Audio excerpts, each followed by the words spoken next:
재산 자체를 뭐 자식들 걸로 빼돌려 놓는다거나 피해 금액을 비트코인으로 바꿔놓는다거나 이런 경우가 실무상 많거든요. 그래서 이렇게 상대방이 재산이 없거나 변제를 안 하려고 다 빼돌려 놨다면 상대방에게 돈을 가져오지 않으면 너 감옥으로 보낼 거야 라고 압박하는 형사고소가 훨씬 더 효과적일 수 있는 거죠.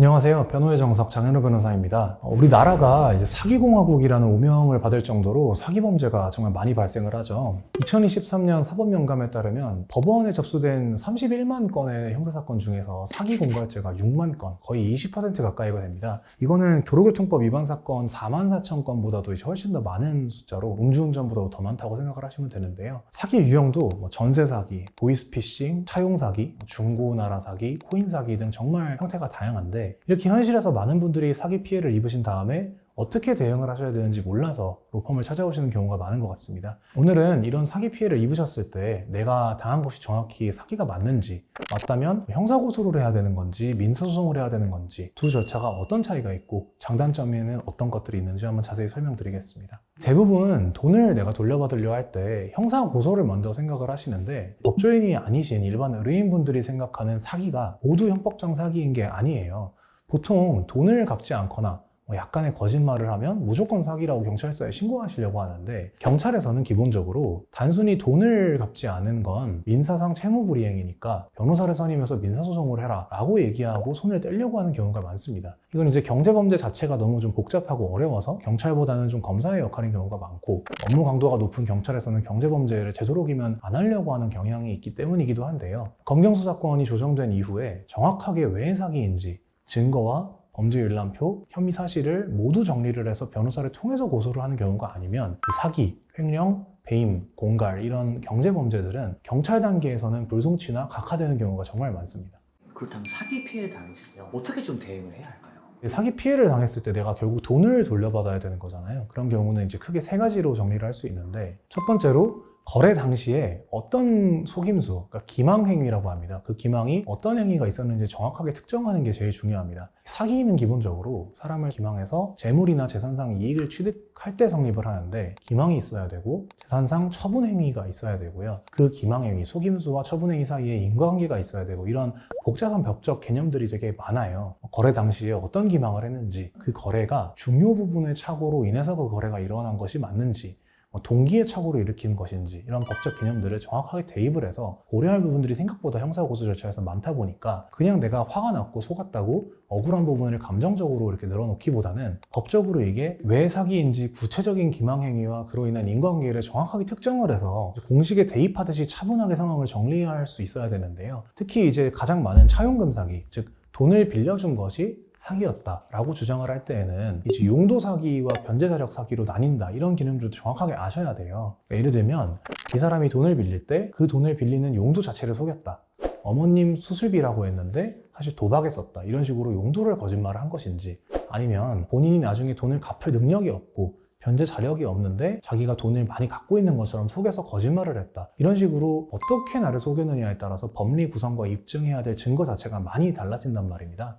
이런 부분들을 이해하지 못하고 무작정 사기로 고소했다가 각하되거나 불송치되면 오히려 상대방만 의기양양해지고 나에게 불리한 처분 이력만 남아있게 된다는 거죠. 두 번째로 좀 중요한 부분은 사실관계를 입증할 자료를 좀 확보를 하셔야 되는데 수사관이 영장을 발부받아서 이체 내역이라거나 사기의 증거 이런 것들을 다 찾아주면 좋겠지만 영장을 발부받으려면 범죄 혐의의 상당성이 있어야 되고 그 상당성을 입증하려면 고소인 내지는 고소 대리인인 변호사가 그 부분을 입증을 해내야 영장이 나온단 말입니다. 사기 사건은 이 관문을 넘지 못하면 불송치가 나오고 끝나는 거예요. 그래서 거래 내역, 문자 메시지, 카카오톡 대화 내역, 통화 녹취 이런 것들처럼 어느 정도 수사의 단서가 있어서 수사관을 움직이게 하는 것이 매우 중요하다는 겁니다. 마지막으로 말씀드리고 싶은 건 형사소송뿐만 아니라 민사 절차까지도 좀 적극적으로 활용을 하시면 좋겠다는 이야기인데 어느 정도로 혐의 입증이 되면 이를 근거로 가압류를 하는 게 좋아요. 기본적으로 가압류는 이제 부동산 가압류랑 채권 가압류로 나누어서 생각을 할 수 있는데 이 사람이 부동산을 갖고 있다면 부동산을 처분하지 못하게 묶어두고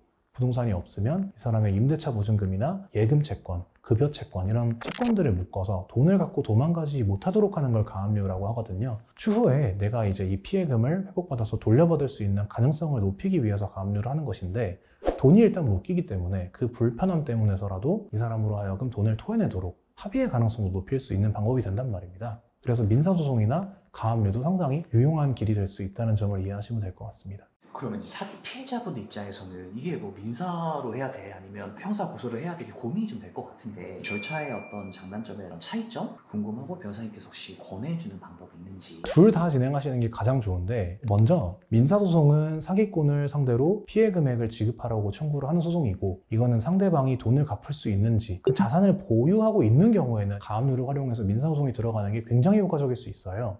그런데 재산이 있는지 없는지를 아예 모른다거나 이 사람이 재산이 없는 걸 확실하게 내가 알고 있다면 수행 자체가 어렵기 때문에 실질적인 보상이나 이런 배상이 안 될 수 있단 말입니다. 또 작정하고 사기를 치는 경우에는 재산 자체를 뭐 자식들 걸로 빼돌려 놓는다거나 피해 금액을 비트코인으로 바꿔놓는다거나 이런 경우가 실무상 많거든요. 근데 이렇게 상대방이 재산이 없거나 변제를 안 하려고 다 빼돌려 놨다면 상대방에게 돈을 가져오지 않으면 너 감옥으로 보낼 거야 라고 압박하는 형사고소가 훨씬 더 효과적일 수 있는 거죠. 다만 이 형사고소의 단점은 조금 더 난이도가 높다는 건데, 쉽게 말씀드리면 민사는 내가 그냥 이 사람한테 돈을 빌려줬다 라는 것만 이체 내역과 함께 사용사실을 입증하면 이길 수 있는데, 이 사람이 재산이 없으면 돈을 받기가 어렵다는 게 문제고, 형사는 이 사람이 사기라는 범죄를 저질렀다는 게 입증하는 난이도가 약간 높은 대신에 이 사람을 감옥으로 보내버릴 수 있다 보니까 돈을 갖고 오게 만드는 데는 더 효과적이라는 거죠. 그래서 결국 두 절차는 장단점이 있고 우열이 있는 것이 아니어서 둘 다 동시에 진행하시는 것이 당연히 가장 좋지만, 굳이 권해드린다면 하나만, 민사소송이나 형사고소를 판단을 하실 때 상대방에게 재산이 있는지, 그리고 내가 어떤 증거를 가지고 있는지, 이 둘을 보시고 둘 중에 이게 조금 더 쉽겠다 싶은 걸 진행을 하시면 되는데, 판단하시기 어려우시다면 당연히 변호사를 찾아오셔서 상담을 받아보시면 둘 중에 어느 길이 더 좋을지를 로펌에서 안내드릴 수 있을 겁니다. 관련해서 궁금한 점이 있으시거나 도움이 필요하신 경우에는 언제든지 저희한테 연락 주시면 도움을 드리겠습니다.